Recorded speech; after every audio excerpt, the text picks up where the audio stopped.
En effet, à l'IFOP, on a réalisé un certain nombre d'études auprès des Français sur la justice en général, sur le système judiciaire en général, et il ressort un certain nombre de tendances qui se confirment au fil du temps, à commencer par l'indicateur de la confiance en la justice, de façon générale, indépendamment des professions qui exercent la justice. Et ce qu'on peut noter comme premier indicateur, c'est que la confiance envers la justice, elle est, comme vous pouvez le voir à l'écran, plutôt ambivalente. C'est-à-dire que si 55% des Français disent avoir confiance globalement en la justice, et bien 45%, donc une proportion qui est légèrement inférieure, est plutôt du sentiment inverse. Alors, plus précisément, il existe deux ressorts principaux de la confiance qui ont été relevés auprès des Français. C'est tout d'abord la reconnaissance de la compétence des magistrats, ou en tout cas la compétence perçue des magistrats, et dans un second temps, l'impression d'une justice qui serait accessible pour tous, d'un point de vue financier en tout cas. A contrario, il existe deux représentations qui peuvent expliquer la défiance à l'égard de la justice. C'est d'une part un aspect plutôt inégalitaire de la justice, en ce qu'elle ne serait pas exercée de la même façon pour tous, la justice ne serait pas la même pour tous, et ensuite on perçoit la justice dans son exercice qui est à laquelle on associe plutôt la lenteur. Alors, quoi qu'il en soit, on est déjà sur les autres chiffres, mais en tous les cas, ce qu'on a pu observer, c'est qu'il existe un réel attachement des Français à la justice en tant qu'institution. Il y a plusieurs indicateurs qui nous démontrent ça. Tout d'abord, à la veille du précédent scrutin présidentiel, on avait pu observer que les 3/4 des Français estimaient que la justice devait figurer parmi les enjeux qui devaient être considérés de façon prioritaire par les candidats à la présidentielle. Donc ça, c'est déjà un résultat qui est très fort. Deuxièmement, donc ça, c'est un indicateur qu'on avait mesuré en 2013, donc bien avant que le pays ne soit plongé dans une atmosphère particulièrement anxiogène à la suite des attentats de 2015. Eh bien déjà à l'époque, on estimait que ce n'était pas dans le secteur de la justice qu'il devait y avoir des réductions de dépenses publiques. Donc ça, c'est un indicateur également important qui démontre l'attachement des Français à la justice. Et enfin, troisième indicateur, on avait, parmi toute une série de services publics, on peut passer au troisième, voilà, merci. Parmi toute une série de services publics, eh bien les 3/4 des Français disent eux-mêmes être attachés au service public de la justice. À titre de comparaison, les services publics de l'emploi n'ont un score que de 50% en termes d'attachement. Donc ça, c'est particulièrement intéressant aussi. En conséquence de cet attachement à la justice en tant qu'institution et à la justice de façon générale, sur les résultats suivants, on a, si on peut bien passer à la page suivante, merci. Conséquence de cet attachement à la justice, eh bien la profession d'avocat, en tant que professionnel du droit, ressort perçue de façon très positive. On a ici mesuré l'opinion à l'égard d'un certain nombre de métiers, et eh bien 6 Français sur 10 ont une bonne opinion de la profession d'avocat. Donc c'est un score qui certes se situe en deçà d'autres professions, comme celle du secteur de la santé, ou celle ou les professions qui exercent des missions de service public, comme les policiers ou les enseignants. Mais ça, de toute façon, ce sera, quelle que soit l'enquête, quels que soient les indicateurs mesurés, on arrivera toujours derrière les professionnels de santé. Donc c'est un score qui certes se situe en deçà, mais c'est une opinion qui est majoritairement positive. Donc ça, c'est un socle pour la profession sur laquelle elle peut s'appuyer, elle peut compter. Et deuxièmement, c'est que c'est un score qui est au-dessus de celui des journalistes, 58%, mais alors bien devant d'autres professions qui, elles, ne peuvent pas ne peuvent pas compter sur un tel atout, ce sont les banquiers, les agents immobiliers et les députés. Donc malheureusement, eux n'ont pas cette chance. Alors, quoi qu'il en soit, l'avocat représente la fonction, la composante du système judiciaire qui est la mieux identifiée au sein du système judiciaire. 71% des Français se disent eux-mêmes plutôt bien informés sur le rôle de l'avocat. Et ça, c'est ce qu'on a mesuré parmi toute une liste de composantes du système judiciaire. Donc, il n'y avait pas que des professions, il y avait aussi d'autres aspects. Mais c'est vraiment ce qui arrive tout en haut de la liste de ce qui est identifié au sein du système judiciaire. Le deuxième aspect qui est relevé n'arrive qu'à hauteur de 51%, et c'est la profession d'huissier de justice. Donc l'avocat a plutôt une image positive. À titre subsidiaire, on a aussi mesuré au travers de nos enquêtes que jusqu'à présent, 4 personnes sur 10 disent avoir déjà eu recours au service d'un avocat. Et ça s'est soldé, dans les 2 tiers des cas, par une satisfaction à l'égard de cette collaboration, prestation.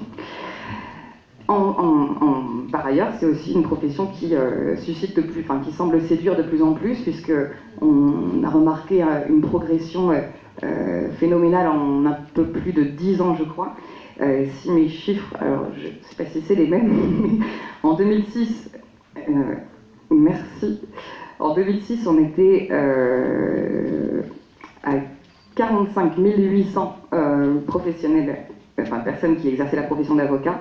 Et en 2016, 63 900. J'ai lu quelque part qu'on était même arrivé à 65 500 en 2017. Donc c'est une progression de plus de 40% en à peine plus de 10 ans, ce qui signifie aussi de l'attrait de la profession auprès des jeunes aujourd'hui. Parallèlement, on a un sentiment d'information, de connaissance de la justice qui apparaît très minoritaire. Et ça nous est montré au travers de plusieurs indicateurs symboliques que vous voyez apparaître ici. Alors, il y a un petit défaut de mise en page. On a seulement 3 Français sur 10 qui se disent bien informés sur l'action du ministère de la Justice, de même sur les métiers de la justice, le déroulement des procédures et des procès, et une proportion identique qui est à même de faire la différence entre les fonctions d'un juge et celles d'un procureur. Donc on a vraiment une connaissance très très minoritaire du fonctionnement du système judiciaire aujourd'hui, et au final, eh bien, on a l'impression que, enfin on n'a pas l'impression, c'est-à-dire que de leur propre aveu, les 3/4 des Français, c'est le chiffre suivant, les 3/4 des Français avouent ne pas bien connaître le langage judiciaire. Donc tout ça pour en conclure, au regard de ces observations uniquement auprès du grand public, avec l'impression que la profession gagnerait à s'adresser un petit peu plus au grand public directement, alors avec une communication qui soit à sa portée, qui soit pédagogique, et ce de façon à exercer ou en tout cas renforcer le rôle de passeur entre les 2 extrémités de l'échelle, c'est-à-dire entre la justice d'une part et entre le citoyen d'autre part, qui est un petit peu perdu dans ce système-là. Alors oui, justement, on peut évoquer justement le renforcement de ce lien peut-être avec Marc Mossé, parce que finalement, cette question-là, elle est très prégnante quand il s'agit des entreprises. Marc Mossé, vous qui avez été des 2 côtés, si j'ose dire, c'est-à-dire côté avocat, vous avez été avocat, et maintenant vous êtes côté entreprise. Pour vous, qu'est-ce que les entreprises attendent de leur avocat? Est-ce qu'aussi le contrat est-il rempli finalement? Et est-ce que vous avez noté une évolution des attentes de la part de ces entreprises par rapport à ce que sont les avocats? Bonjour. Merci de m'accueillir. On se dit tout, ici. Hein, c'est l'occasion où j'avais. C'est sous le sceau du secret, donc ça va rester ici. Et comme Internet ne marche pas, il n'y a pas de raison, on ne pourra pas tweeter. Donc ça tombe bien. Donc on va tous dire. Alors, je vais commencer par des choses très positives. En tant que directeur juridique, j'ai été en France pendant de longues années, et puis maintenant je suis en Europe. Je vous dirais que la relation avec les avocats est dans l'ensemble une bonne relation, et la perception est plutôt positive. Voilà, j'ai donné pour les pétales de rose. Ça va vite parce qu'on va pas passer du temps. Non, mais c'est parce que c'est pas très intéressant de se dire qu'on est formidable et qu'on s'aime. Voilà. Donc après, les roses, les pétales, les épines. Et là, je voudrais vous faire un certain nombre de remarques. La première, c'est que mon sentiment, qui n'est pas que le mien, c'est que la profession d'avocat qui est diverse. Et je pense que c'est important de le dire, de la même manière que du côté des clients entreprises, il y a une vraie diversité entre les grandes entreprises, les PME, à Paris, en région internationale, focalisées sur un marché local. Donc, évidemment, ce que je vais dire là ne peut pas épouser toutes les situations. Mais, cela étant dit, parfois, on peut avoir le sentiment que la profession d'avocat se positionne un peu de manière défensive et qu'elle a du mal à avancer vers ce que sont les nouvelles attentes et les nouvelles demandes. Et ces nouvelles attentes, ces nouvelles demandes pourraient être de plusieurs sortes. La première chose, j'ai envie de dire, c'est que, vous l'avez souligné à juste titre, le besoin de droit est plus important que jamais. Et ça me paraît vraiment important à garder à l'esprit. Dans une société qui est de plus en plus complexe et qui a de plus en plus besoin de droit pour l'aider à répondre à cette complexité. Lorsque vous êtes dans l'entreprise, c'est vrai, et pour le coup, quelle que soit la taille de l'entreprise. Or, parfois, on a le sentiment que les avocats peuvent encore résister à ce besoin de s'adapter à des nouveaux côtés de leur métier, à des nouvelles matières qu'ils doivent aborder, à des nouveaux sujets sur lesquels ils doivent venir, desquels ils doivent se rapprocher, dont ils doivent s'emparer, pour être véritablement une force de proposition. Et ça me paraît vraiment quelque chose d'important. Les avocats d'aujourd'hui doivent véritablement appréhender les nouveaux besoins du droit. Ça, c'est la première chose. La deuxième chose, une troisième, la deuxième chose, c'est que, alors je vais peut-être en heurter certains ici, une fois qu'on a dit qu'il y a une relation d'attitude personnelle qui est importante, qui reste essentielle, qui demeure fondamentale, parfois, les avocats peuvent avoir tendance à s'enfermer dans leur propre récit et oublier qu'ils sont d'abord au service d'un client. Et ça paraît une évidence, mais lorsque vous êtes un avocat et que vous vous adressez à une entreprise, vous devez absolument vous attacher aux besoins de ce client. C'est pas simplement répondre à ce qu'est sa demande technique, mais comprendre ce que sont ses besoins en tant qu'entrepreneur, en tant qu'entreprise. Donc faire l'effort de venir comprendre ce qu'est son business, ce qu'est son activité. Et ça me paraît véritablement essentiel parce que vous ne pouvez pas simplement être un sachant, un expert, être au-delà du besoin du client en surplomb. Vous devez vraiment faire l'effort de comprendre ce qu'est son besoin et donc d'être un vrai business partner. D'être un vrai business partner. Et peut-être que lorsque on confronte cette expression business partner à ce qui est le récit de l'avocat, il y a une petite tension et véritablement je pense que cette tension doit être surmontée et elle n'affectera pas du tout ce qu'est la nature de l'avocat et son rôle d'auxiliaire de justice et son rôle dans l'état de droit. Ça ne l'affectera pas. La troisième chose, et j'en finirai par là pour tenir mes 5 minutes, et c'est l'autre casquette que j'utilise à cet instant, c'est celle de la FJE, c'est qu'à mon sens, enfin c'est pas qu'à mon sens, c'est à notre sens, dans ce monde extrêmement complexe, où le besoin de droit est de plus en plus important, et où ce besoin de droit fait naître de nouveaux acteurs, vous avez évoqué les legal tech, et où les systèmes juridiques sont en compétition au niveau européen, au niveau mondial. Le vrai futur de l'avocat, c'est pas de rester isolé, c'est de se construire dans une vraie communauté avec les juristes d'entreprise. C'est une surprise pour personne, lorsque la FJE se mobilise pour la grande profession du droit, c'est pas pour défendre un intérêt catégoriel des juristes d'entreprise, ça ne n'apporte rien, véritablement en termes de statut, c'est parce que c'est pour le droit français, pour son attractivité, pour sa compétitivité, et pour le métier d'avocat, ce qui nous semble être la meilleure manière d'être dans une stratégie offensive. Je disais au tout début que parfois, le sentiment, c'est la vision d'une profession peut-être un peu défensive par rapport à tout ce qui l'entoure. La meilleure manière de conquérir non seulement de nouveaux marchés, de gagner sur la question du secret professionnel, de gagner sur des nouveaux territoires, les données personnelles, la compliance, le devoir de vigilance, la cybercriminalité, la cybersécurité. Pour gagner sur tous ces domaines-là, la vraie solution, c'est de créer une communauté juridique. Et regardez tous les marchés où le droit est dynamique, c'est une véritable communauté juridique, une vraie filière du droit qui est puissamment installée, qui est forte dans les entreprises, qui est au plus haut niveau dans les entreprises, ce qui se manifeste de plus en plus dans les entreprises françaises.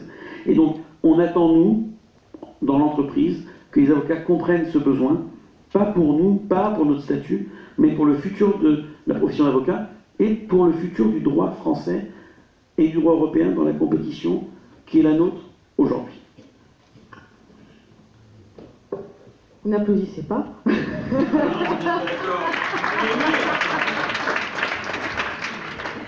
Non, mais pour revenir, moi, il y a deux choses qui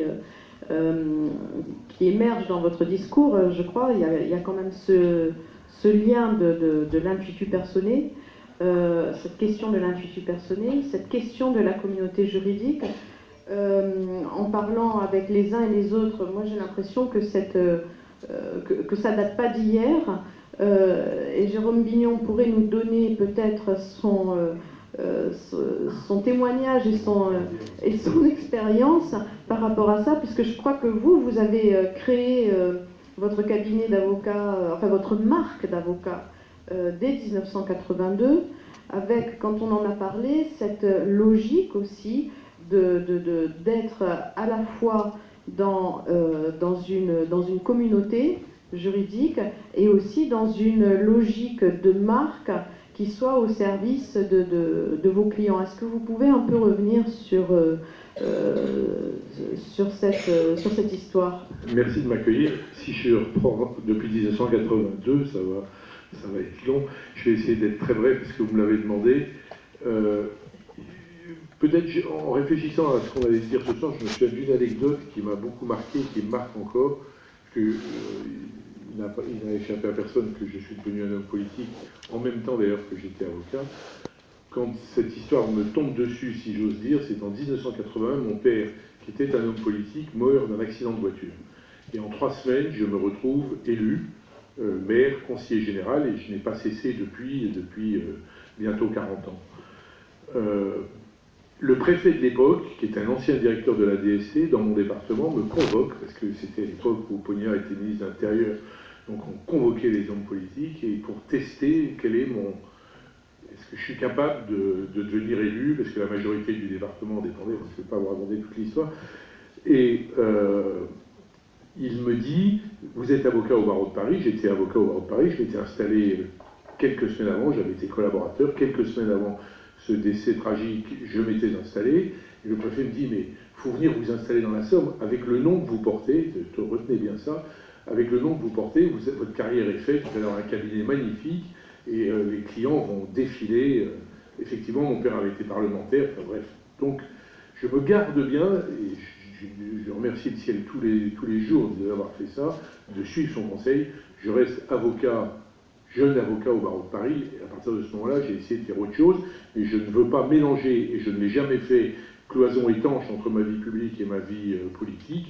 Je n'ai jamais eu un client dans le département de la Somme, et j'en ai jamais pris un, jamais, parce que je ne voulais pas mélanger, et bien m'en a pris, parce que j'ai des tas de confrères dans la Somme qui faisaient de la politique, machin, on ne savait pas très bien s'ils étaient parlementaires, conseillers départementaux ou avocats, bon, bref. Donc à Paris, donc je me suis posé la question, comment je fais? J'ai commencé comme tout le monde, un collaborateur, et puis le hasard de la vie a fait que je suis tombé sur un copain avec qui j'avais passé le bac quelques années avant, qui était chez Cléry Gottlieb. Il cherchait à quitter Cléry Gottlieb parce que il n'avait pas de perspective de devenir associé, donc c'est très court, et on décide de faire quelque chose ensemble. Et naturellement, s'est posé la question du nom du cabinet. Et on s'est appelé Bignon-Lebray, parce que dans l'ordre alphabétique, j'étais avant lui, et que lui, voilà. Et c'est pas parce qu'il avait toutes les raisons, il venait d'un gros cabinet anglo-saxon, moi j'étais rien du tout, juste un petit cabinet qui débutait, il était plus âgé que moi, enfin bon, bref, on s'est appelé comme ça. On n'en a pas discuté beaucoup, et ça c'était euphonique, ça passait mieux que Lebray-Bignon, enfin bon, c'est ce que je me suis dit pour le convaincre définitivement. Et puis, le cabinet s'est fait comme ça, donc 1982, on crée le cabinet, et il s'est développé plus gentiment, j'allais dire, dans l'idée d'être un cabinet. On s'est un peu installé dans un système, parce qu'on a adhéré on a été démarché, et on a adhéré à une marque américaine qui s'appelait à l'époque Commercial Law Affiliates, qui était un cabinet medium